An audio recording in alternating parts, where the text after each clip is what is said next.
J'étais en 1953, j'étais un jeune professeur de français dans un centre d'apprentissage qui formait des ébénistes, des sculpteurs sur bois, des tapissiers à siège. Ça veut dire j'étais professeur de français auprès d'élèves qui étaient passionnés par l'apprentissage d'un beau métier. Et puis, en début d'une année scolaire, en 1953, je découvre que l'un de mes élèves est orphelin depuis quelques mois, que ses parents ont été tués dans un accident de voiture et qu'il a été séparé brutalement de ses 5 frères et sœurs. Et je ne comprends pas, il était démoli, cet élève, et je ne comprenais pas qu'est-ce qui avait pu se passer. Je veux dire par là que j'étais profondément choqué parce que l'homme qui avait vécu et qui encore une fois continuait à vivre dans un milieu affectueux, normal, avec des relations humaines de bienveillance. Bon, en 1953, c'était pas longtemps après la fin de la Deuxième Guerre mondiale.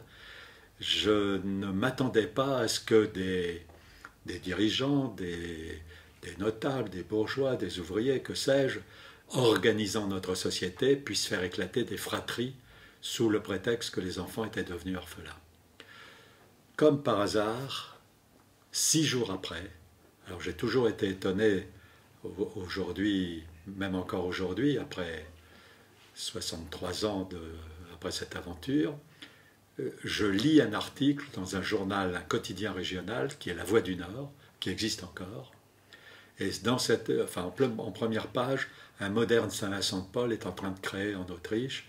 Bon, je lis tout de suite l'article et je m'aperçois en fait que c'est la création d'un village d'enfants SOS. Ça n'existait pas. Il créait un prototype et l'explication qui était donnée par le journaliste était tellement claire pour moi. C'était la solution à ce que vivait mon élève, ce qu'il m'avait expliqué 6 jours avant. Le 1er novembre 1953, je me retrouve en face de quelqu'un qui me montre une solution humaine extrêmement appropriée, je dirais, à la situation des fratries. Ça veut dire on évitait l'éclatement d'une fratrie, on confie, je parle en Autriche, il confiait la fratrie à une femme qui devenait en quelque sorte une mère d'adoption, et puis lui, Hermann Gmeiner, jouait le rôle de puissance paternelle auprès des enfants.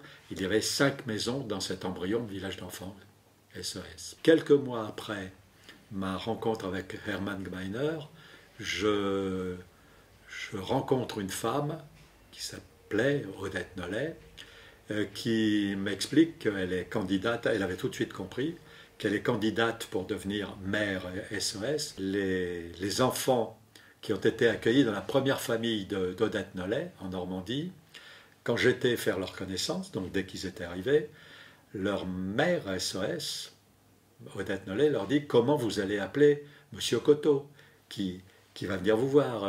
Bon, elle explique mon rôle, et tout de suite, ils m'ont raconté beaucoup de fois, en quelques minutes, il dit bah, « Tonton Gilbert, puisqu'on n'a pas de tonton non plus. » Donc j'ai été appelé Tonton Gilbert pendant des années, par les enfants d'Odette Nollet, puis par les enfants de la première famille de Busigny, deuxième famille, troisième famille, et jusqu'au moment où un village d'enfants le premier était construit, j'étais le tonton Gilbert de 49 garçons et filles. Aujourd'hui, SOS Village d'enfants, pour maintenir ses actions en France, dans les pays où elle est directement impliquée dans le monde, et puis pour les projets à venir, a besoin que les donateurs, certains d'entre eux sont fidèles depuis 60 ans ou depuis des décennies.